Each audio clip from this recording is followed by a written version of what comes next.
పౌర సేవకులకు స్వాగతం.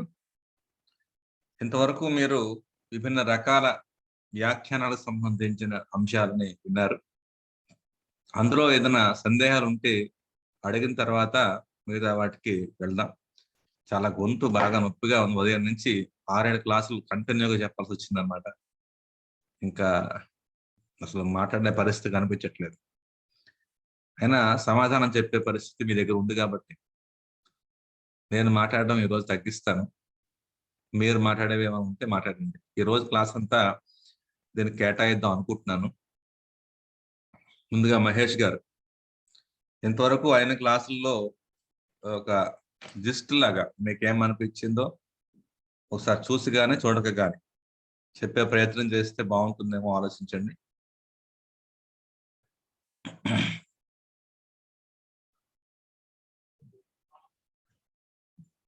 మహేష్ ఉన్నారా?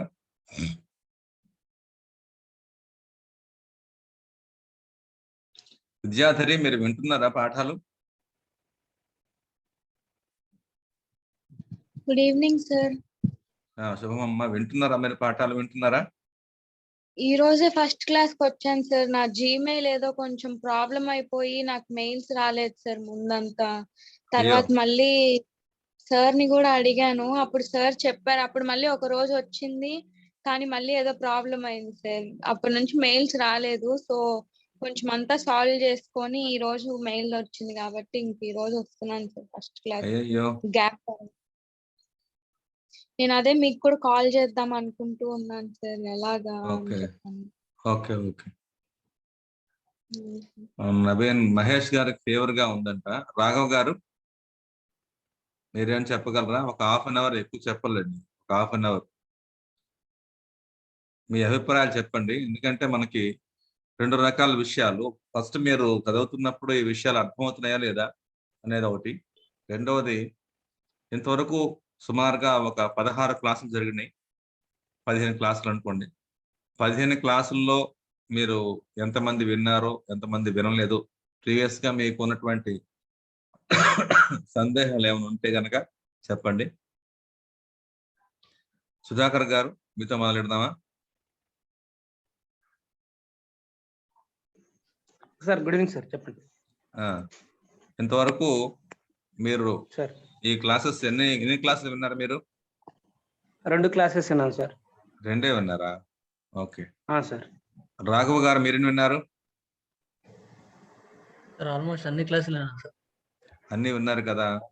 మీ అభిప్రాయాలు చెప్పండి. మిగతా వాళ్ళకి అంటే ఇప్పుడు మీరు అందరూ ఒక యూనిట్ గా వర్క్ చేస్తున్నట్టు మనం అంతా కలిసి ఎక్కడైనా లూప్ హోల్స్ లాంటివి అనిపించినా గానీ, లేదా ఇంకా బెస్ట్ లేదా బెటర్ ఇవ్వడానికి, లేదా మీకు అనిపించిన విషయాలు, ఇది ఫలానా అప్పుడు ఈ అంశం బాగుంది, ఈ అంశం బాగాలేదు, లేదా బాగుంటే ఇంకొంచెం బెటర్ గా ఇలా చెప్తే బాగుంది, అట్లాంటి మీకు సూచనలు అనిపించినా, సలహాలు అనిపించినా, అలాంటివి ఏమనిపించినా మీరు చెప్పొచ్చు. ఓకే, ఫస్ట్ నేనైతే ఇది ఫస్ట్ టైం సార్ కోర్స్ అయితే. ఈసారి ఫస్ట్ అటెంప్ట్ కూడా సార్ నాకు. మామూలు ఇంతకు ముందు ఫ్రీ క్లాసెస్ అవి వాట్సాప్ లో రాజకుమార్ సార్ వాళ్ళు తీసుకునేటప్పుడు తీసుకున్నాను. ప్రత్యేకంగా వ్యాఖ్యానం కోసం తీసుకున్నాను. అంతకుముందు నా ఓన్ గా చదువుకునేవాడిని.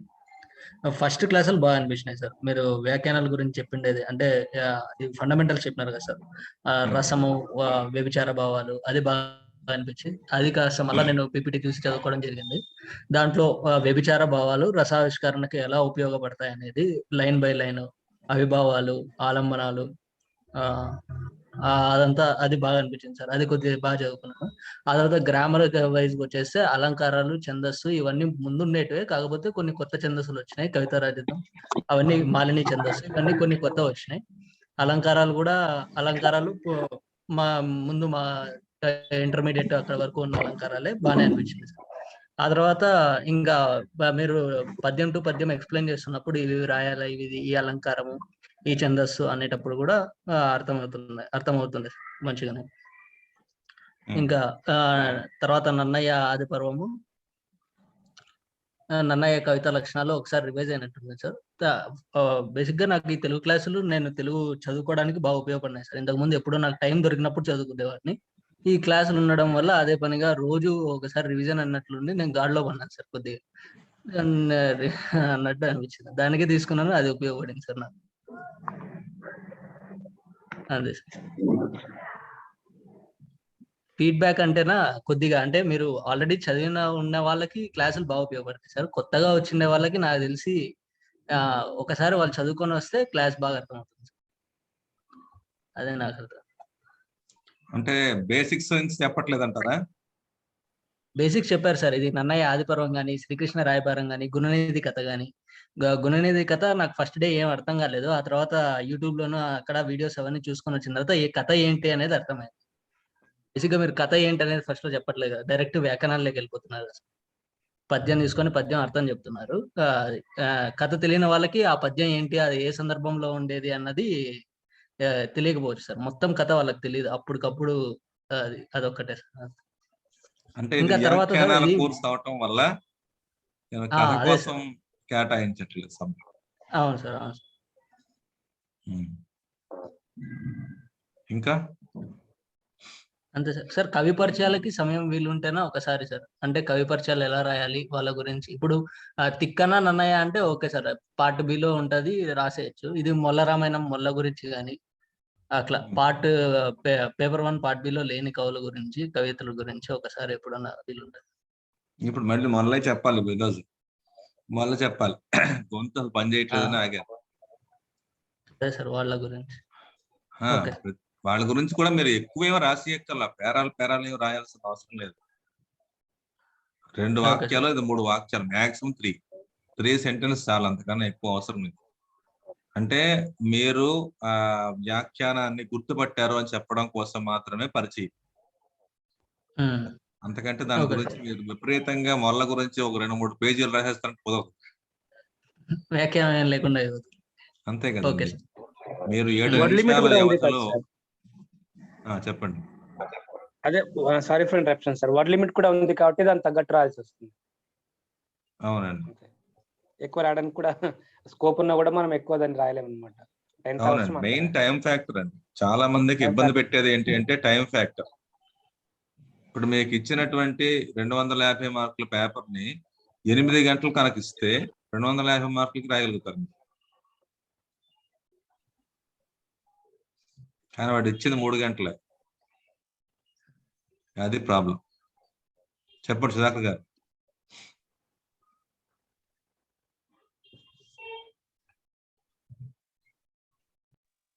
సార్ నేనైతే ఇప్పటివరకు 2 క్లాసులు ఉన్నాను సార్. మన గుణనిధి కథ చెప్పారు కదా, బాగా అర్థమైంది. ఇంతకు ముందు మీకు యాక్సెస్ ఇచ్చాం కదండి.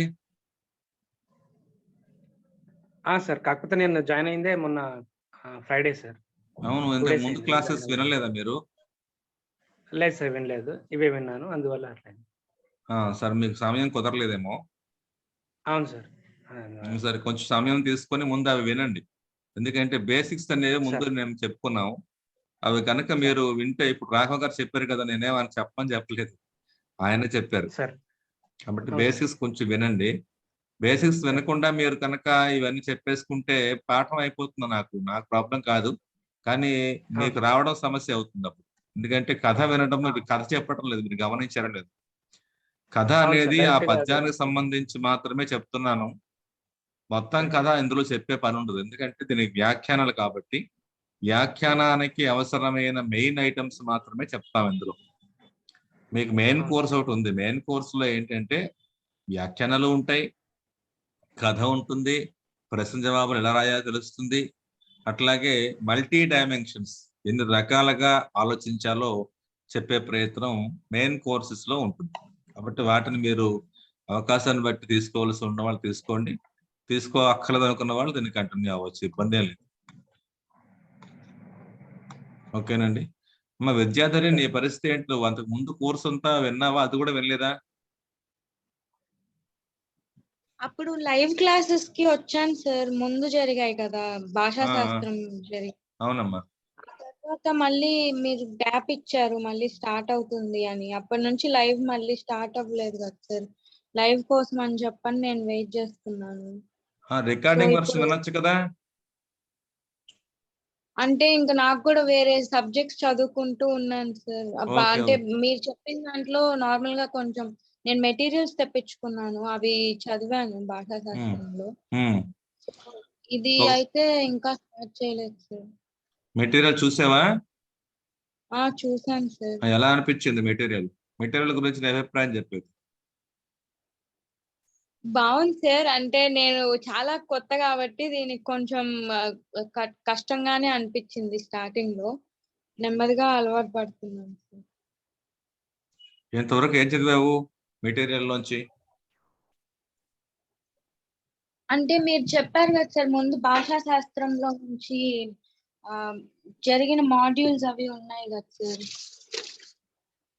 అంటే ఆ, అదే దక్షిణ, నాకు నోట్ తిరగట్లేదు, ద్రావిడ భాషల్లో తెలుగు స్థానం, ఆ మెటీరియల్, దానికి సంబంధించిన మెటీరియల్. సో అవి ఆ భాషలు వాటి గురించి అంతా చదివాను సార్. కాకపోతే కొంచెం మధ్యలో గ్యాప్ అయితే చాలా వచ్చేసింది సార్. అప్పుడెప్పుడో చదివాను, ఈ మధ్య మళ్ళీ ముట్టుకోలేదు. నీ దగ్గరే కదా ఉన్నాయి, ఒకసారి ముట్టుకోలేకపోయావా? చదువుతాను సార్ మళ్ళీ. సరే చిన్నబాబు,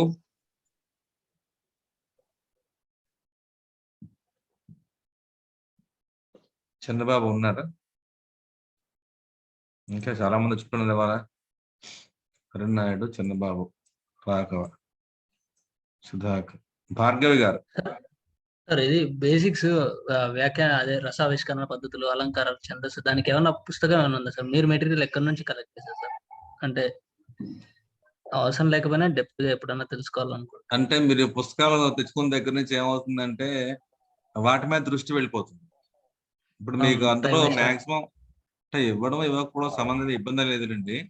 కాకపోతే ఏంటంటే వాటి మీద దృష్టి వెళ్ళిపోయింది అనుకోండి. కావ్యాలంకార సంగ్రహం అని ఉంటుంది పుస్తకం. అట్లాగే ఔచిత్య విచార చర్చ అని క్షేమేంద్రుడు రాసినటువంటి. ఇప్పుడు ఒక్కొక్క దానికి ఒక్కొక్క ఐటెం పుస్తకం ఉంది. ఓహో, ఓకే సార్. ఇప్పుడు మీకు అన్ని పుస్తకాలు కావాలంటే చెప్తాను, మీరు ఓపిక పడితే రాసుకుంటే రాసుకోండి, ఇబ్బంది ఏం లేదు. కాకపోతే ఏదైనా లైబ్రరీలో కానీ రిసోర్స్ కానీ ఏదైనా ఉంటుంది? లైబ్రరీకి వెళ్తే ఎక్కడ అంటే ఒక్కొక్క టాపిక్ మీద ఒక్కొక్క పుస్తకం ఉంటుందండి. ఇప్పుడు ధ్వని ఉందనుకోండి, ధ్వని అనే టాపిక్ ఉందనుకోండి, దాని మీద ఒక పుస్తకం ఉంది. ధ్వన్యాలోకం ఇంత పుస్తకం ఉంటుంది. అది 5,000 దగ్గర ఉంటాయి ధ్వని సంబంధించిన భేదాలు. అన్ని మీద చదవటం ఇప్పుడు అయ్యే పని కాదు. చదవలేము కూడా సార్. కానీ డిగ్రీ వాళ్ళకి అలా ఏమన్నా ఉంటుందా? డిగ్రీ వాళ్ళ టెక్స్ట్ కావాలంటే నాకేం అభ్యంతరం లేదండి. నేనేమి దాచుకోవాల్సిన అవసరం నాకేం లేదు, ఇస్తాను డెఫినెట్ గా. కాకపోతే దానివల్ల మీకు ఎక్కువ డిస్టర్బ్ అవుతారు. మెయిన్ మీకు ఈ ఫోకసింగ్ ఏదైతే వ్యాఖ్యానాల మీద దృష్టి పెట్టగలుగుతారో అది మీకు చాలా ఎఫెక్టివ్ గా ఉపయోగపడుతుంది. మళ్ళీ అదర్ దాన్ చదువుకోవడం మొదలెట్టారనుకోండి, కన్ఫ్యూజన్ రావచ్చు, లేదా ఇంకా మిగిలిపోయిందేమో అని భయమైనా రావచ్చు. మీరు ప్రాక్టీస్ చెయ్యండి. మీకు ఇంకా కావాలనుకుంటే ఇస్తాం, ఇబ్బంది లేదు. మీకు నోట్స్లు కావాలంటే, ఇంకా మీకు మెయిన్ బుక్స్ కావాలన్నా కూడా చెప్తాను, ఇబ్బంది లేదు. చెప్పండి సార్. అది మీ పీపీటీ రాసేటప్పుడు చదివేటప్పుడు కాస్త అంటే అర్థం కాదంతా అనిపించింది సార్, పొడిగా ఉన్నట్లు అలా అనిపించింది, అందుకని.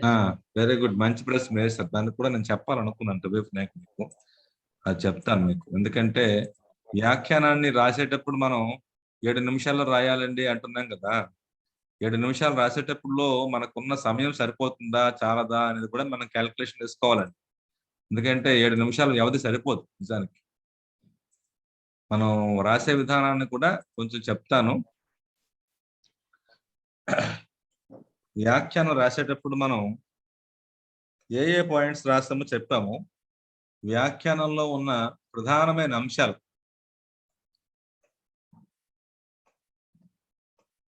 మనం ప్రతిదానికి క్రియాపదాలు రాయాల్సిన అవసరం లేదు.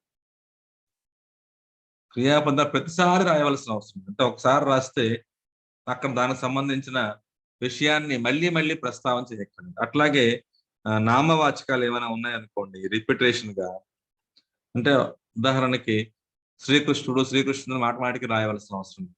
అలా రిపిటేషన్ గా ఉన్నదాన్ని మనం సర్వనామాలతో రిప్లేస్ చేయొచ్చు. అట్లాగే ఒక పదం వాక్యంలో సమాపక క్రియగాను అసమాపక క్రియగాను ఉండవలసిన సమయంలో ఉంచాలి, లేనప్పుడు ఉండవలయును, చేయవలయును, ఇట్లాంటి వలయును, అట్లా చివర ఉన్న చేయవలయును రాయాల్సిన అవసరం లేదు. చేయవలయును అని రాయాలనుకోండి, దీన్ని ఎంత రాయాల్సిన అవసరం లేదు, చేయాలి, ఇలా సంక్షిప్తంగా రాయడానికి ప్రయత్నం చేయాలి. గ్రహించబడినది. ఎంతమంది ఇంత రాయడానికి బదులు తీసుకున్నారు లేదా గ్రహించారు లేదా తీసుకున్నారు. ఇంకా గట్టిగా మాట్లాడితే లోది, మహాభారతం లోది. అంత స్వీట్ అండ్ మ్యాక్సిమైజ్డ్. మ్యాక్సిమైజ్డ్ నుంచి మినిమైజ్డ్ చేయాలి. ఎంత మినిమైజ్డ్ చేయగలిగితే అంత వేగంగా మీకు విషయం ఫ్లో అనేది వస్తుంది. మ్యాక్సిమైజ్డ్ చేసుకుంటూ వెళ్ళారు అనుకోండి, మీరు విషయాన్ని ఎక్కువ రాయలేరు. ఇప్పుడు శ్రీమదాంధ్ర మహాభారతం రాయాలనుకోండి, శ్రీమదాంధ్ర మహాభారతం ఇంత రాయడం బదులు ఒకసారి రాస్తే రాయండి, ఇంకోసారి రాయవలసి వస్తే రాయకండి. శ్రీమదాంధ్ర మహాభారతం, లేదా ఇక్కడ ఆంధ్ర రాసుకుంటే ఇది ఆంధ్ర మహాభారతం, మా ప అంతే. ఇది ఎబ్రివేషన్ లాగా పనిచేస్తుంది. ఇలాంటివి రాయడం వల్ల కూడా మీకే మార్కులను తీసి ఇవ్వలేదు. అంటే వేగంగా రాయడంలో భాగంగా ఇలాంటి ట్రిక్స్ మీరు వాడుకోవాలి. వాడుకోలేకపోతే వేగంగా రాయడానికి మీకు స్కోప్ తక్కువ ఉంటుంది. విషయం అందజేయటం, అందులో మనకి వ్యాఖ్యానంలో ప్రధానమైన అంశం ఏమిటి? వ్యాఖ్యానం ప్రధానమైన అంశం. వాడు ఏం అడుగుతున్నాడు, ఏ వ్యాఖ్యానం అడుగుతున్నాడు, అది ప్రధానమైన అంశం. ఆ ప్రధాన అంశాన్ని వదిలేసి మనం పరిచయము, సందర్భము, భావము ఎక్కువ రాసుకుంటూ వెళ్తే ప్రయోజనం ఉండదు. అలాగనే తెలుసుకోకుండా రాయడానికి అవకాశం లేదు. పద్యం భావం తెలియకుండా, ఆ ప్రతిపదార్థం మనకి అర్థం తెలియకుండా ముందుకెళ్తే ఎఫెక్టివ్ గా రాయలేదు. అందువల్ల అవి రాయాలా రాయకూడదు అనే దానికంటే కూడా వ్యాఖ్యానంలో మనం పరిచయం అనగానే మ్యాక్సిమం 3 సెంటెన్స్, మ్యాక్సిమం అది ఒక సెంటెన్స్ కూడా మీరు రాయగలిగితే రాసేసి వదిలేసేయండి. జస్ట్ ఆత్మకూర మల రామాయణం శతాబ్దం లోది అయితే పరిచయం. ఆత్మకూర మల్ల ఉదాహరణ శ్రీకృష్ణదేవరాయ అదే తిక్కన మహాభారతం అనుకోండి, శ్రీమదాంధ్ర మహాభారతం ఉద్యోగపరం అంతే. ఆ ఆశ్వాసం తెలిస్తే ఆశ్వాసం తిక్కన రాశారు. ఆయనకి కవిభ్రమ ఉభయకమిత్రుడు బిరుదులు అంతే. బిరుదులు ఉన్నాయి అన్న బిరుదులు అంటే ఉన్నాయని అర్థం. అలాంటి చోట క్రియాపదం రాయాల్సిన అవసరం. అలా మనం ఎక్కడెక్కడ క్రియాపదాలు రాయకపోయినా అర్థం వస్తుందో అక్కడ వదిలేయచ్చు.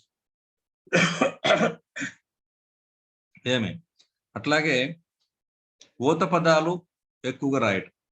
చూడండి, నేను అట్లాగే మాట్లాడుకుంటున్నాను కదా, అలా అనకూడదు. రాసేటప్పుడు ఆ ప్రయోజనం నెరవేరు, దానివల్ల ప్రయోజనం లేదు.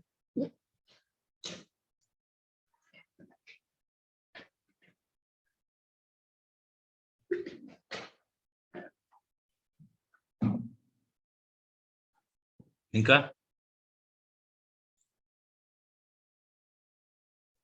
ఇంకెవరున్నారు?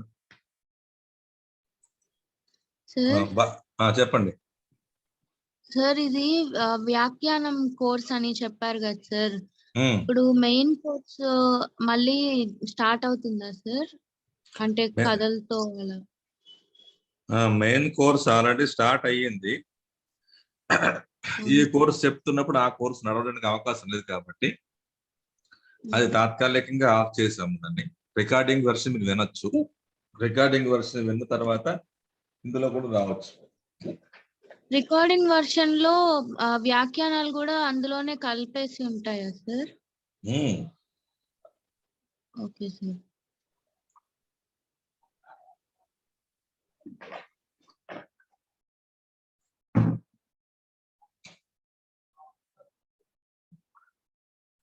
మీకు మెయిన్ కోర్స్ అంటే అందులో మొత్తం అన్ని రకాల అంశాలు కవర్ అవుతాయి. ఓకేనా? అందులో మీకు వ్యాఖ్యానాలు ఉంటాయి,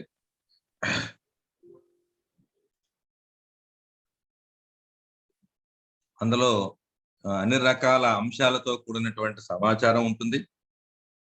కాబట్టి అందులో మీకు లేనివి కాదు ఇవన్నీ. కాకపోతే ఈ మెయిన్ కోర్స్ కాకుండా బయట నుంచి ఎవరైనా వచ్చిన వాళ్ళు కానీ, మాకు వ్యాఖ్యానాలు ఒక్కటే డౌట్ అన్న వాళ్ళు కానీ, లేదా మాకు ప్రిలిమ్స్ అంతా మేము బాగా రాసేసామంటే మెయిన్స్ కూడా చాలా సార్లు కోచింగ్ తీసేసుకున్నాము, ఎగ్జామినేషన్ పాయింట్ ఆఫ్ వ్యూలో రాయాలి అనేటప్పుడు దానికి ఉపయోగపడేది అంటే మీది మిగతా వాడికి ఉపయోగపడుతుంది.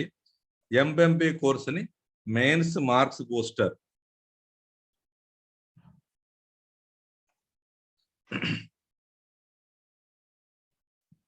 అనే కోర్సుని తయారు చేసాం.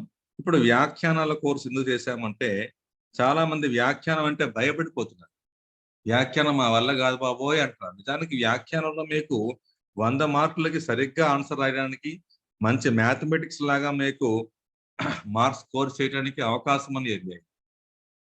అందుకని ఇక్కడ మీరు భయపడిపోకూడదు. 100 మార్కులు మీరు ఖచ్చితంగా ఆన్సర్స్ రాయగలుగుతారు. ఇక్కడ వదిలేస్తానంటే మీరు 100 మార్కులు పోయినట్టే కదండి. మీరు ఒక లీడ్ తీసుకోవాల్సిన పొజిషన్ నుంచి వెనక్కి వెళ్ళిపోతే ఎట్లా ఏమండి? అది అందుకని ఈ సపరేట్ కోర్స్ చేస్తున్నప్పుడు మెయిన్ కోర్స్ కొంచెం బ్రేక్ లో ఉంటుంది.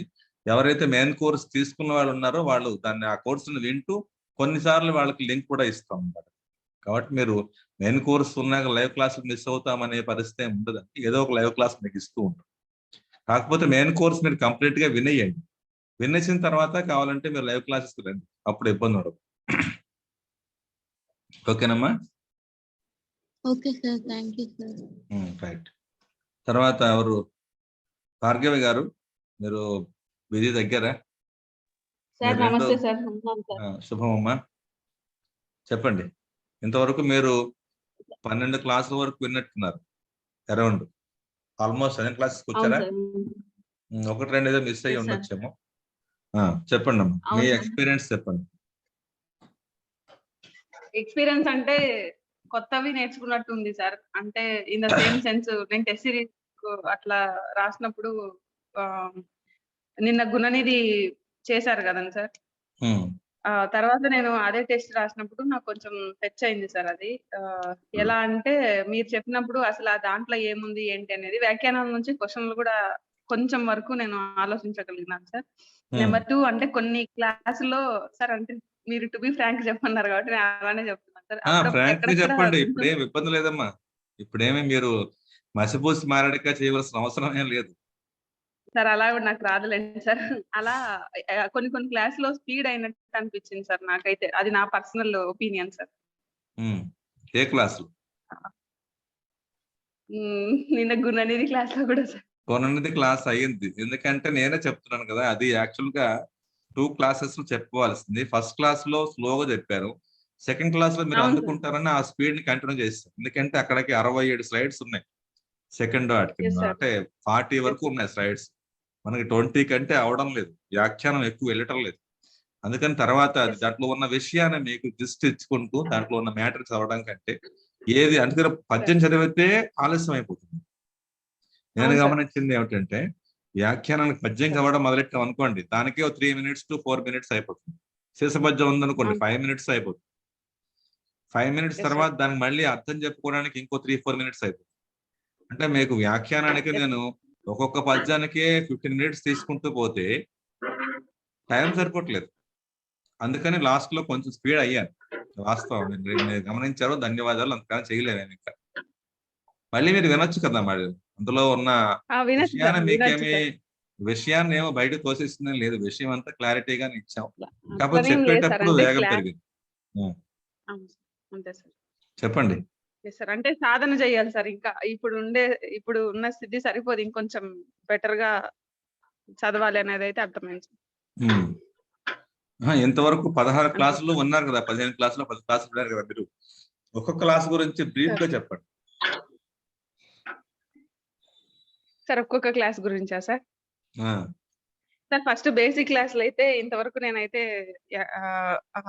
ఆ ఇన్ఫర్మేషన్ ఎక్కడ గ్యాదర్ చదవడం కానీ వినడం కానీ చేయలేదు సార్. ఎక్కడో కొంచెం చదివినట్టున్నా కూడా బేసిక్స్ ఫస్ట్ ఇంకొకసారి అంటే నేను కొన్ని పీపీటీస్ కొంతవరకు వీడియోస్ కవర్ చేశాను సార్. అన్ని అయితే కవర్ చేయలేదు సార్ ఇప్పటికి కూడాను. అంటే నేను మిస్ అయిన క్లాస్ లో ఒకటి కవర్ చేశాను సార్. అంటే సందులు గాని అలంకారాలు గాని ఆ క్లాస్ లో ఒకటి కవర్ చేశాను సార్. సో నాకు దాని మీద కొంచెం అవగాహన ఉంది సార్. మిగిలినవి కూడా చదివినప్పుడు అదొక అవగాహన. ఇంకా ఏంటంటే సార్ బేసిక్స్ మనం బాగున్నప్పుడు మీరు పద్యం చెప్పినప్పుడు మీరు చెప్పే పాయింట్స్ కంటే ఇంకా కొంచెం డిఫరెంట్ గా కూడా ఆలోచించవచ్చు సార్. కాకపోతే మనకు కొన్ని రోజుల వరకు ఆ మైండ్ స్విచ్ కావాలి సార్. అంటే మీరు ఒకటి చెప్తే ఓకే దీంట్లో ఈ పాకం ఉంది కదా, మీరు పాకం చెప్పారు అనుకోండి సార్, మేము రీతి గుణము అవన్నీ కూడా వృత్తి అన్ని కూడా కోట్ చేసుకోగలిగితే మీరు చెప్తున్నారు కదండి సార్ 60% మేము చెప్తాం. మిగిలిన 39% మీరు చేయమని. ఆ 39% చేయాలని నేను అనుకున్నాను సార్.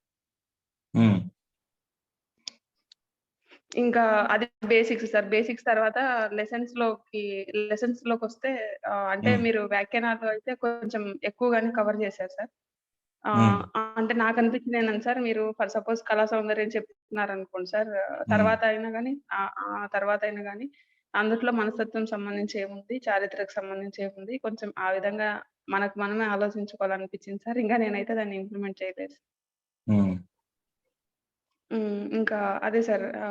ఆల్రెడీ కొంచెం ఈ క్లాస్‌కు రాకముందు కొంచెం కొత్త వాళ్ళైతే సిలబస్ కథ మీద కొంచెం అవగాహన ఉంటే మీరు హ్మ్. చెప్పేది ఇంకొంచెం బాగా అర్థమైతుంది సార్. లేదంటే కొంచెం ఇబ్బంది పడాల్సొస్తుంది హ్మ్. సార్. హ్మ్.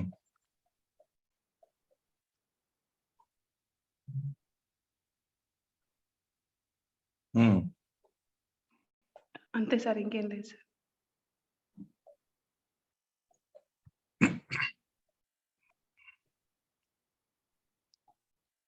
అన్ని చెప్పండి. అన్ని లెసన్స్ చెప్పండి.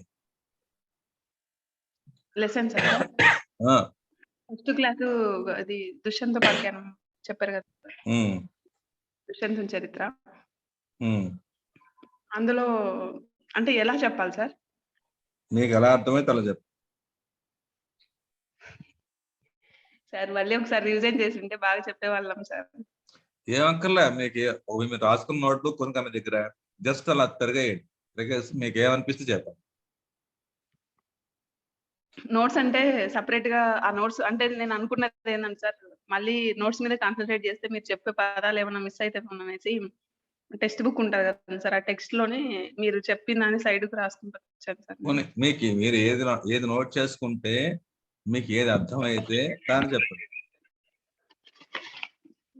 ఒక్క నిమిషం.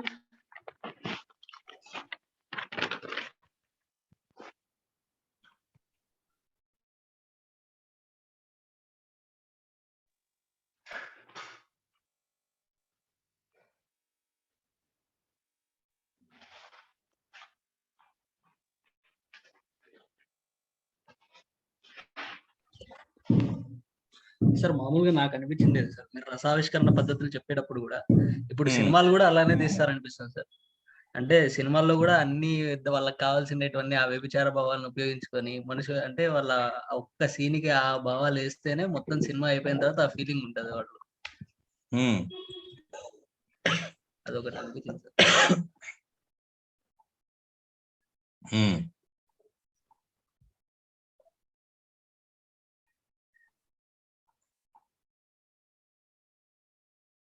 హ్మ్. చెప్పండి. భార్గవి.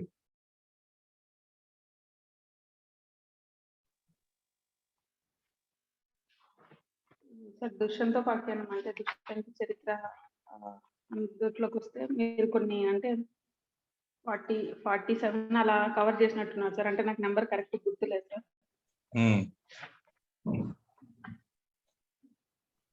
అంటే మీరు చెప్పిన దాంట్లో కొంచెం అంటే నేను ప్రీవియస్ క్వెషన్ పేపర్‌లో లాస్ట్ టైమ్ తీసుకున్నాను సార్. అంటే ప్రతి చాప్టర్ హ్మ్. వారీగా. హ్మ్. ఇంకా కొంచెం సింప్లిఫై చేసి వ్యాఖ్యానాలు ఈ వ్యాఖ్యానాలు ఏ ఇయర్‌లో ఏ వ్యాఖ్యానం ఇచ్చారు అనేది కూడా హ్మ్. చెప్పడం కొంచెం. ఆ తర్వాత మీరు అంటే ఆ దుష్యంతుడు అలా ఉన్నాయి కదా సార్. కవిరాజ విరాజితము అంటే అంతకుముందు అంతగా ఏం తెలీదు సార్. అంటే ఆ ఛందస్సులు అక్కడ ఎందుకు రాశారు?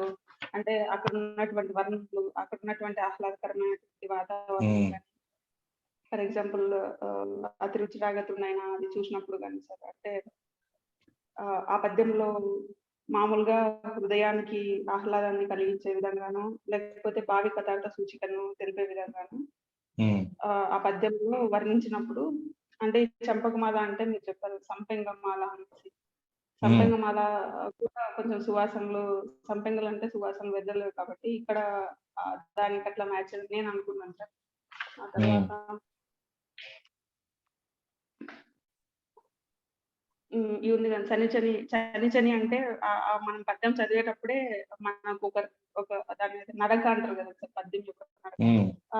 వెళ్ళి వెళ్ళి అనే దాన్ని ఈ కవిరాజ విరాజితంలో రాయటం వల్ల, అంటే మనకు ఉత్పలమాల, చంపకమాల, శార్దుల మధ్య ఉన్నప్పటికీ ఇందులో రాయటం వల్ల ఆ పద్యానికి అర్థం తెచ్చినారు అన్నట్టుగా నాకు అనిపించింది సార్. ఇంకా నేను ఇక్కడ గమనించింది ఏంటంటే వనము, ఉద్యానవనము, తపోవనము వాటిని కూడా వర్ణించడం జరిగింది సార్. అంటే ఒక వనం, ఫస్ట్ వనాన్ని, తర్వాత ఉద్యానవనం, తర్వాత కర్ణముని యొక్క ఆశ్రమాన్ని.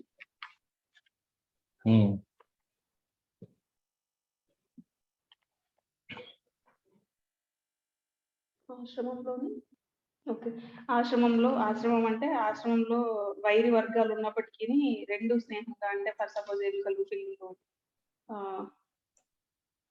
సింహాలు, ఏనుగులు అవన్నీ ఎలా ఉన్నాయంటే ఆ ముని యొక్క శాంత స్వభావం ఉన్నాయనేసి 23వ పద్యంలో చెప్తారు సార్. శ్రవణ సుఖంగా అనే పద్యంలో.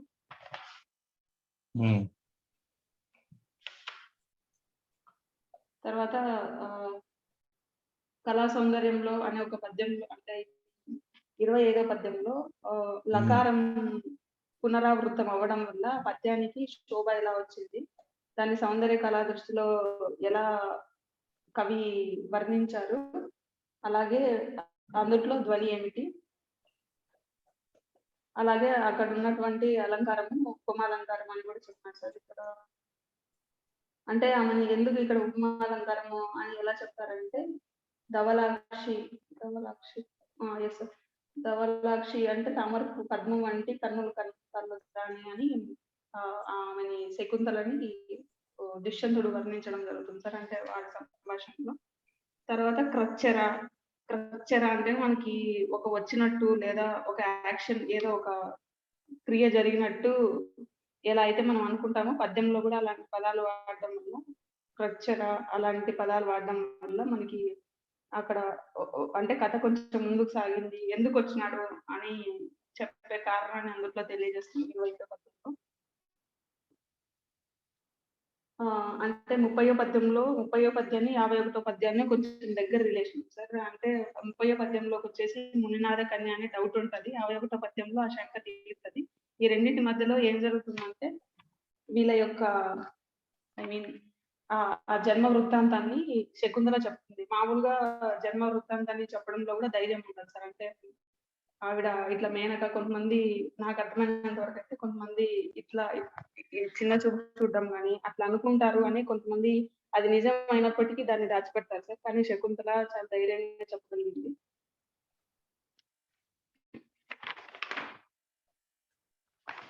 అదే సార్, అంటే మేనక ఇంద్రుడు మేనకని ఎందుకు అడుగుతాడు, అసలు ఫస్ట్ ఇంద్రుడు ఎందుకు భయపడతాడు, విశ్వామిత్రుడు ఎక్కువ అంటే అంత ఉగ్రంగా తపస్సు చేస్తున్నాడు కాబట్టి ఇంద్రుడు, ఎందుకంటే అతనికి ఎప్పుడు సింహాసనం మీద ఇష్టం, అది మక్కువ ఎక్కువ ఉంటది కాబట్టి నా సింహాసనానికి ఎసరు పెట్టడానికి ఏమన్నా వాళ్ళు తపస్సు చేస్తున్నారా అనేసి అడుగుతాడు అనుకొని విశ్వామిత్రుని, అంటే యాక్చువల్ గా మనకు అంటే కొన్ని సినిమాల్లో కూడా మనం చూస్తే ఇంద్రుడు ఎవరెవరైతే తపస్సు ఎక్కువ బాగా చేస్తారో, ఎవరైతే కాన్సన్ట్రేషన్ ఉంటారో వాళ్ళందరినీ, అంటే తపస్సులో సార్ వాళ్ళందరినీ భంగం చేయడానికి ట్రై చేస్తా ఉంటారు సార్. ఎందుకంటే ఇంద్రలోకం పైన ఏమన్నా దండిస్తాడేమో వాళ్ళు వరాలు కొద్ది అనేసి భయపడతారు.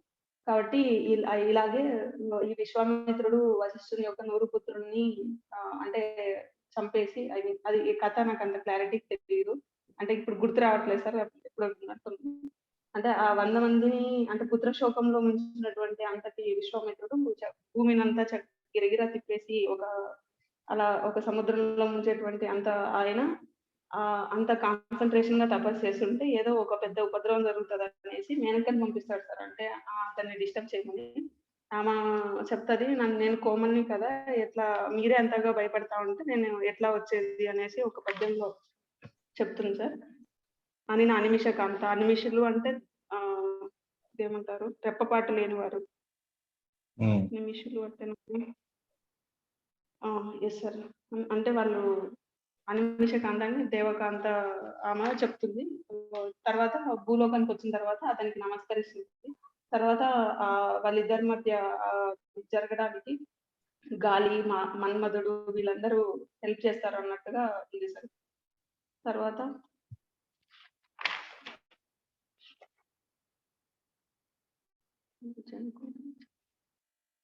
అదే సార్. ఇదంతా అయిపోయిన తర్వాత 51 పోయంలో అతనికి మునినాథ కన్య కాదు ఈమ నిజంగానే అంటే నేను విశ్వామిత్రుడు క్షత్రియుడు కాబట్టి క్షత్రియునికి ఆ తల్లి ఏమైనప్పటికీ తండ్రి క్యాస్ట్ మనం ఇప్పటికి కూడా పరిగణిస్తాం కాబట్టి క్షత్రియ వంశమే నాకు కూడా అంటే నా మనసు ఈమె ఎందు లగ్నం అవ్వడం ధర్మబద్ధమే అనుకుని ఆమెని వివాహం చేసుకోవడానికి దుష్యంతుడు ఒక ఫార్వర్డ్ స్టెప్ వేసింది సార్. తర్వాత గాంధర్వ వివాహం గురించి అంటే ఇట్లా క్షత్రియులు గాంధర్వ వివాహం చేసుకోవచ్చు, నువ్వు ఈ మునిపల్లిలో ఉండడం వల్ల ఈ నారచీరలు ధరించడం వల్ల నీకు నీ మెయిన్ సౌందర్యం అట్లా తగ్గిపోతుంది అని ఆమెను కొంచెం పొగుడుతారు సార్.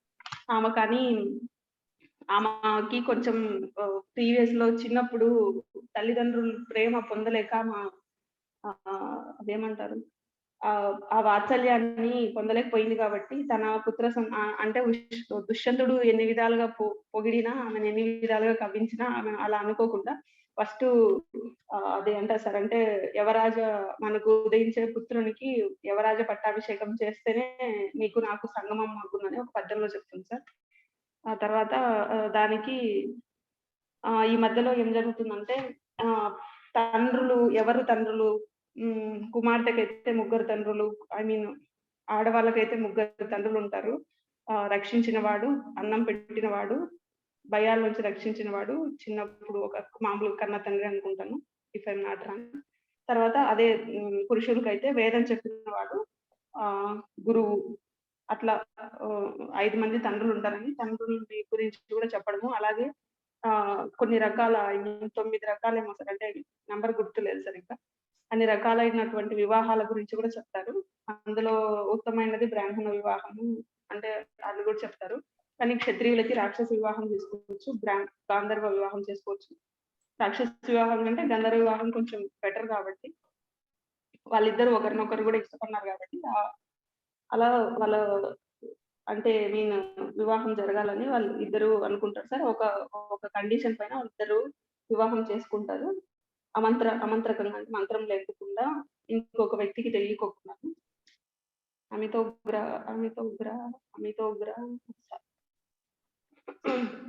తర్వాత 64వ పద్యంకి వచ్చేటప్పటికి అప్పటికి కర్ణుడు ఇంటికి వచ్చేస్తాడు. అతని దివ్య దృష్టితో చూస్తాడు అనమాట అసలు ఏం జరిగింది. శకుంతలో కొన్ని మార్పులు అప్పుడే కనిపిస్తాయి, ఎందుకంటే అతని పరిశీలన జ్ఞానం కూడా ఎక్కువ ఉంటుంది కాబట్టి.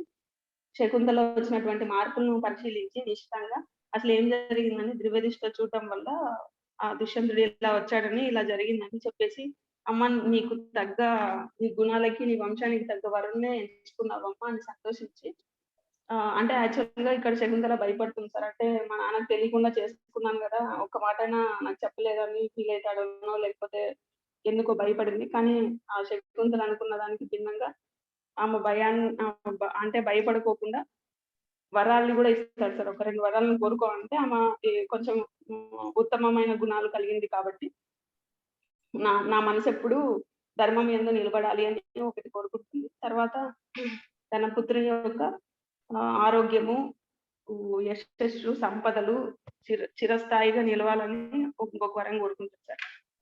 ఆ తర్వాత కొన్ని రోజులకి అలా కొన్ని రోజులు గడిచిపోతుంది. భరతుడు పుడతాడు. భరతుడు పుట్టిన తర్వాత అంటే తండ్రి పోలికలు ఉంటాయి కాబట్టి అతను యవ్వనంలో చేసినటువంటి పనులన్నిటినీ భరతుడు తన బాల్యంలోనే చేస్తాడు. అంటే మనం ఫస్ట్ లో మనం అదుష్యంతుడు అనేటప్పుడు అతడు లేడి పిల్లలాగా ఆడుకున్నాడు, పులులు, సింహాలు అట్లా చదువుకుంటాము. ఇతని బాల్యంలోనే చేస్తాడు. దానికి అందరూ బాగా అదేమంటారు ఆ వనంలో ఉన్నటువంటి వాళ్ళందరూ సంతోషించి అతనికి ఒక పేరు కూడా పెడతారు సార్. నాకు గుర్తు రావట్లేదు, ఏదో ఉంటది, ఒక పేరు అయితే ఉంటది అందులో. సర్వదమనుడు. ఎస్, అన్నింటినీ అణచివేసిన వాడు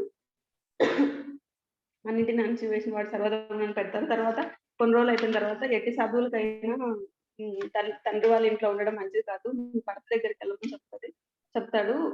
కొంతమంది మునిపుత్రులని వెంట పెట్టుకొని హస్తినాపురానికి వెళ్తుంటాము. తర్వాత మునిపుత్రులు ఇంటికి వచ్చేస్తారు. అప్పుడు ఈ వెళ్ళే దారిలో ఆమెకు అనుకుంటానంట, చాలా రోజులు గడిచిపోయింది కదా, అసలు నన్ను గుర్తుపట్టుకుంటాడా లేదా అని చాలా విధాలుగా ఆలోచిస్తుంది. ఎరుగడక్కో నన్ను ఎరిగినను అంటే నాకు తెలిసినా కూడా తెలిసి తెలియనట్టుగా నటిస్తాడా, తెలిసిన వాళ్ళని తెలిసిన వాళ్ళకి చెప్పొచ్చు, తెలియని వాళ్ళకి చెప్పొచ్చు. తెలిసి తెలియక అంటే నటిస్తూ నటనను నటిస్తూ ఉండే వాళ్ళని మన బ్రహ్మదేవుడు కూడా వాళ్ళని నటనలోంచి బయటికి తీసుకురాలేరు కదా అని కొంచెం బాధపడుతుంది సార్. ఆ తర్వాత అంటే ఈ పద్యాల్లో కొన్ని కొన్ని చోట్ల జననాద ఇంకా అంటే జనులకు నాదను అయితే నాకు కూడా నాదను అవుతావు కదా అనేసి మాట్లాడడంలో అంటే అతనికి దుష్యంతునికి తెలిసేలాగా కొన్ని పదాలు అయితే ఉపయోగిస్తుంది సార్ బాగా. అది ఆమె వాక్చాతుర్యానికి వాక్ పటిమకి నిదర్శనం అని చెప్పొచ్చు.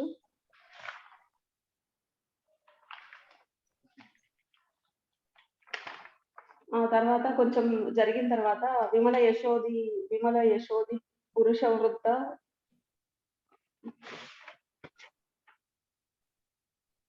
అంటే విమల యశోది అంటే కొన్ని సంబోధనలు కూడా ఆమె చాలా జాగ్రత్తగా మాట్లాడుతుంది సార్ ప్రతి పద్యంలోనూ. ఎందుకంటే ఇప్పుడు ఆమె చాలా కష్టాల్లో ఉందన్నమాట. ఇప్పుడు దుష్యంతుడు కాదంటే నెక్స్ట్ ఆమె భవిష్యత్తు అగమ్య గోచరంగా ఉంటది. నెక్స్ట్ అంటే తన పుత్రునికి తన జీవితం గురించి ఆలోచించదు అనమాట. ఆవిడ ఎప్పుడు తన పుత్రుని గురించి ఆలోచిస్తుంది కాబట్టి సమాజానికి తండ్రి లేని పుత్రునిగా పరిచయం చేయడము అంత బాగోదు కూడా. కాబట్టి ఆమె దాని గురించి బాధపడుతూ మాట్లాడే ప్రతి మాట చాలా జాగ్రత్తగా మాట్లాడుతుంది. కొన్ని మాటల్లో అయితే ఇతనికి అంటే వేట అనే విషతో కన్వాసనానికి వచ్చావు అంటే నువ్వు నా కోసమే వచ్చావు అన్నట్టుగా చెప్పింది. యాక్చువల్ గా దుష్యంతుడు పాపం వేటగానే వస్తాడు. కానీ అలసిపోవడం వల్ల ఆహ్లాదం కోసం కొంచెం ముందుకు వెళ్ళడం వల్ల ఆ ప్రకృతి అనేది అతనికి నచ్చి కొంచెం ముందుకు వెళ్తాడు. ఇక్కడ ఏదో ఆశ్రమం ఉందని పోతాడు. అప్పుడు శకుంతల కనిపిస్తుంది. అప్పుడు మనం ఇందాక చెప్తున్న స్టోరీ అంతా కనిపిస్తుంది. కానీ ఆమె ఏమని చెప్తుందంటే నువ్వు లేదు వేట అనే విషయంతో కావాలనే వచ్చావు అంటది. ఆ మాటలకి దుష్యంతునికి కోపం వస్తుంది. ఆమె కావాలని మాట్లాడుతుంది. అట్లున్న ఏదో దుష్యంతుడు కొంచెం రెస్పాండ్ అవుతాడేమో అనేసి. ఆ తర్వాత ధర్మం యొక్క గొప్పతనాన్ని, సత్యం యొక్క మొట్టమొదటిగా సత్యం యొక్క గొప్పతనాన్ని, ఇంకా నుతజల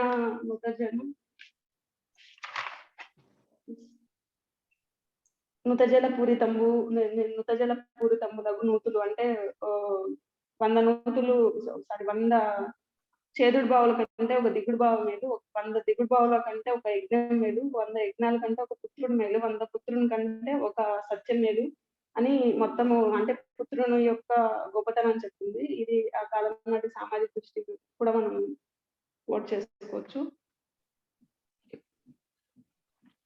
లాస్ట్ కి ఏమంటుందంటే ఇంకా విపరీత భాషలో ఇన్ని మాటలు ఎందుకు, విపరీత భాషలు ఏమినాథ అదే ఏమంటుందంటే పుత్రగాత్ర పరిశ్రమము ఈ చందనం అంటే కొన్ని రకాలైనటువంటి పదార్థాలు చెప్తున్నాం అన్నమాట. ఆ పదార్థాలన్నిటికంటే ఆ పుత్రుని కౌగిలించుకోవడం వల్ల కలిగే ఆనందం ఎక్కువగా ఉంటుంది. ఒకసారి ఈ పుత్రుని కౌగిలించుకొనేసి చెప్తుంది అనమాట. ఇంకా ఆ తర్వాత బాధపడుతుంది అనమాట. ఇంకా ఆమెకు సీన్ అర్థమైపోతుంది. ఇంకా ఇది ఏమంటారు ఇంకా ఇతను యాక్సెప్ట్ చేసేట్లేదు అనుకుని బాధపడుతుంది. అప్పుడు ఒక పద్యం ఉంది, తడయక తల్లి చే విడవబడితిని, తండ్రి చే విడవబడితిని, నేను భర్త చే విడవబడితిని అని బాధపడుతుంది. కానీ ఆమె మనసులో ఎక్కడో ఒక చిన్న ఆశ అట్లే ఉంటది అనమాట. ఇంకా ఆమె సత్యధర్మం గార్హపస్య జీవితము అంటే ఒక కుటుంబానికి యజమాని తర్వాత భార్య, పుత్రుడు వీళ్ళ వల్ల ధర్మార్థ కామ మోక్షంలో ఎలా వస్తాయో లేకపోతే ఎలా చేకూరుతాయో దాని గురించి చాలా చక్కగా చెప్తుంది. ఇక్కడ ఆమె చాలా అంటే శకుంతల ఫస్ట్ నుంచి ఎక్కడే గాని సత్యాన్ని అంటే ఆమె సత్యాన్ని పట్టుకుంటది కాబట్టి ధర్మో రక్షిత నారస్తుంది కాబట్టి ఆ ధర్మాన్ని ఆమె రక్షించింది కాబట్టి ధర్మాన్ని ఆమె పట్టుకుంది కాబట్టి ఆమెను ధర్మం రక్షించింది అనమాట అనేది కూడా మనకి కథ ఫైనల్ గా కనపడుతుంది. ఒకసారిగా ఇంకా లాస్ట్ స్టేజ్ లో ఆకాశవాణి చెప్తుంది అనమాట. ఈమె సత్వినత పతివ్రత ఈమెను గైకొరుడు అని చెప్తుంది. ఇప్పుడు తర్వాత దుష్యంతుని అడిగితే ఎందుకు ఇలా చేసావు అడిగితే అని కాదు కానీ అతను చెప్తారు నేను లోకాప నిందకి భయపడి ఇలాంటి పనులు చేశాను. ఎందుకంటే నేను నీకు భర్తనై ఉండొచ్చు, భరతునికి తండ్రి అయి ఉండొచ్చు, కానీ నేను ఒక రాజు పొజిషన్ లో ఉన్నప్పుడు నేను ఇలా చేస్తే రేపు నా ప్రజలు కూడా అందరు గాంధర్వ వివాహం చేసుకొని నేనంటే ఇప్పుడు నీలో అంటే సత్యం అంటే ఐ మీన్ పక్కన వాళ్ళని కించపరిచినట్టు కాదు, మిగిలిన వాళ్ళందరినీ వాళ్ళు యాక్సెప్ట్ చేయకపోతే అప్పుడు మనకంటే ఇప్పుడు ఆకాశవాణి సాక్ష్యం చెప్తుంది, వాళ్ళకి ఆకాశవాణి సాక్ష్యం చెప్తుంది అన్నట్టుగా కూడా ఒక మనం ఆలోచించు దాన్ని అన్వయించుకోవచ్చు. అట్లా చెప్తారు కాబట్టి ఫైనల్ గా అదే చెప్తారనమాట. నేను ఇట్లా లోకాప నిందకి భయపడే చేశాను, అంతకు మించి ఏం లేదు. ఆమె మధ్యలో కూడా అంటారు, ఎప్పుడు నువ్వు సుమృత అట్లా ఒక మాట చెప్తుంది, ఎప్పుడు నువ్వు సత్యాన్ని పట్టుకునే రాజు, నువ్వు ఎందుకు ఇప్పుడు నాకు ఇచ్చిన మాటని తిరస్కరిస్తున్నావు, ఎలా మర్చిపోయావు అని చెప్తుంది. దాన్ని బట్టి దుష్యంతుని పాత్ర కూడా కొంచెం కాదు, దుష్యంతుని పాత్ర కూడా ఉన్నత లక్షణాలు కలిగినదే. కాకపోతే అతను వ్యక్తిగా కాకుండా వ్యవస్థకి తలొగ్గినాడు కాబట్టి అతను ఆమెకి ఇచ్చినటువంటి వరాన్ని ప్రజలందరి ముందు యాక్సెప్ట్ చేయలేకపోతాడు. ఎందుకంటే సాక్ష్యాధారాల పైన ఆధారపడినటువంటి లోకం కాబట్టి ఇప్పుడు ఆమె గాంధర్వ వివాహం చేసుకుందంటే దుష్యంతునికి తెలుసు, కానీ ప్రజలకి అక్కడ ఉండేటువంటి సభికులకి, మంత్రులకి, సామంతులకి తెలియదు కాబట్టి వాళ్ళందరూ ఏమైనా రాజుని చెడ్డగా అనుకోవడం కానీ, లేదంటే ప్రజలు ఇతన్ని ఇప్పుడు యథా రాజా తదా ప్రజ అంటాం కాబట్టి ప్రజలకి తండ్రి లాంటి వాడు రాజు కాబట్టి ఇవన్నీ ఉన్నాయి కాబట్టి ప్రజలు అతని గురించి ఆలోచించకుండా వ్యవస్థ గురించి ఆలోచించినటువంటి ఉన్నతమైన వ్యక్తిత్వం కలిగిన వాడి కూడా దుష్యంతుని మనం అనుకోవచ్చు. కానీ ఇందులో భర్తుని పాత్ర పాపం ఏముండదన్నమాట. ఆవు వెంట వెళ్ళిన దూడ వలె పాపం వాళ్ళ యాక్చువల్ గా అతనికి అంత పరాక్రమం ఉన్నప్పటికీ తన తండ్రిని ఎదిరించి సింహాసనం మీద కూర్చోవచ్చు అనమాట. ఇప్పుడు మనకు రీసెంట్ గా చూసే సినిమాల్లో అట్లయితే. కానీ అతను బిహేవ్ చేయడు, ఎందుకంటే అతను పెరిగినటువంటి వాతావరణం అలాంటిది అనమాట. కనుమన ఆశ్రమంలో మనం ఇంతకుముందు అనుకున్నట్టు చాలా శాంతి, సహనము, అంటే సానుభూతి అలాంటి లక్షణాలు, ఉన్నతమైనటువంటి లక్షణాలు ఉండడం వల్ల నోరు మెదపకుండా తల్లి మౌనం పాటిస్తాడనమాట. తల్లితో పాటు కామ్గా ఉంటాడు. చివరికి వీళ్ళకి ఆకాశవాణి చెప్పడం వల్ల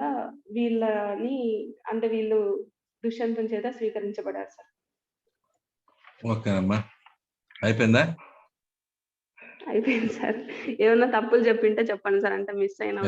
మీరు ఎన్ని చెప్పారు చూడండి, ఎక్కడి నుంచి మీరు చెప్పినాయే మీరు చూస్తున్నారు నేను రాసింది. సార్ చూడలేదు సార్, నేను రాసిన చూడండి, నేను రాసిన చూడండి, మీరు చెప్పింది నేను రాశాను. ఎస్ సార్, చూసాను.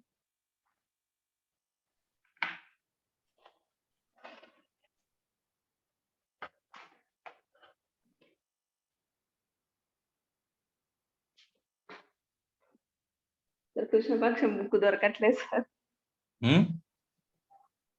కృష్ణపక్షం బుక్ దొరకట్లేదు సార్. మళ్ళీ నేను ఇది చెప్తాను సార్, పుననిధి చెప్తాను సార్. చాలండి, సరిపోతుంది. ఇలా మీరు అనాలిసిస్ చేసుకోవడం కూడా చెయ్యాలమ్మా, మీరనే కానీ అందరూ. రాఘవ్ గారు మీరేంటో హ్యాండ్స్ అప్ అన్నారు, చెప్పాలనుకున్నారా ఏమన్నా? ఓకేనండి, ఇలా మీరు ప్రయత్నం చేయండి. మిగతా అన్ని రకాల విషయాల మీద నేను మీకు రేపు మలరామాయణం చెప్పే ప్రయత్నం చేస్తాను. ఈ రోజుకి మీరు ఇంతవరకు అయిన కోర్సుని ముందు రిపీట్ గా చదవండి. చదివిన తర్వాత ఇంకేమైనా డౌట్స్ ఉంటే మీరు అడగొచ్చు, మొహమాట పడాల్సిన అవసరం లేదు. జాగ్రత్తగా నేర్చుకోవడం, వ్యాఖ్యానాలలో ముందు మనం 100 మార్కులకి సరిగ్గా ఆన్సర్ రాయడం అనేది రావాలి. ఏది రాస్తున్నాము అనేది ముందు క్లారిటీగా ఉండాలి. ఏ పద్యం ఇచ్చినా సరే, ఎందుకంటే మనం మ్యాక్సిమం పద్యాలు తీసుకుంటున్నాం కాబట్టి మనం దాటి వెళ్ళిపోతున్నాం అనుకోకూడదు, వెళ్ళే అవకాశం కూడా ఇవ్వం. ఒక ఆధునిక సాహిత్యంలో కర్పూర వసంతరాయలు లాంటివి కొంచెం జాగ్రత్తగా చూసుకోవాలి. మిగతావన్నీ కూడా మ్యాక్సిమం కవర్ అవుతాయి. మీరేం ఇబ్బంది పడుకోవాల్సిన అవసరం లేదు, భయపడాల్సిన, బెంగపడాల్సిన అవసరం కూడా ఉండదు. ఇప్పుడు ఎలా అయితే భార్గవ్ గారు రివ్యూ చేశారో అలా మీరు వారానికి ఒకసారి లేకపోతే 4 రోజులకు ఒకసారి మీకు ఎప్పుడు సమయం ఉంటే అలాగా ఒకసారి దాని వ్యాఖ్యానం ఓరియంటేషన్ లో, కథ ఓరియంటేషన్ చదువుతూ ఉంటే, నేర్చుకుంటూ ఉంటే మీకు వేగంగా గుర్తుంది. ఓకేనండి. సుధాకర్ గారు, మీరు ఇంతకు ముందు ఉన్నటువంటి 8 బేసిక్ ఐడియాస్ కొంచెం చెప్పాము. 8 × 2 16 గంటలు అది ఉంటుంది, వాటిని మీరు వినండి. అట్లాగే అమ్మాయి వెళ్ళిపోయింది అనుకుంటా, వాళ్ళు కూడా విన్నట్లయితే మీకు ఎక్కువ సమాచారం అందులో కవర్ అవుతుంది. బేసిక్స్ మీకు బాగా వస్తే నేను ఇది ఇందులో ఉంటుంది అనగానే దానికి సంబంధించి లింక్ మీరు కలుపుకొని ఆ అంశానికి సంబంధించిన విషయాన్ని మీరు దీనికి లింక్ చేసుకొని రాయగలగాలి. అలా ప్రయత్నం చేస్తే మంచి మార్క్స్ మీకు వస్తాయి. ముందు బాగా 100 మార్కులకి సమాధానం రాయగలుగుతారు. ఓకేనండి? Sir okay sir. ఇంకేమైనా అడగాల్సి ఉన్నాయా హరినాయుడు గారు? మీరు ఇవాళే వచ్చినట్టున్నారు కదా, మధ్య మధ్యలో మానేస్తున్నట్టున్నారు.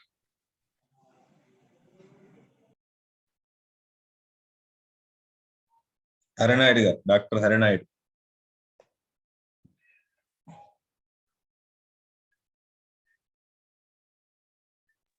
ఇవాళకి ఆపుదామండి.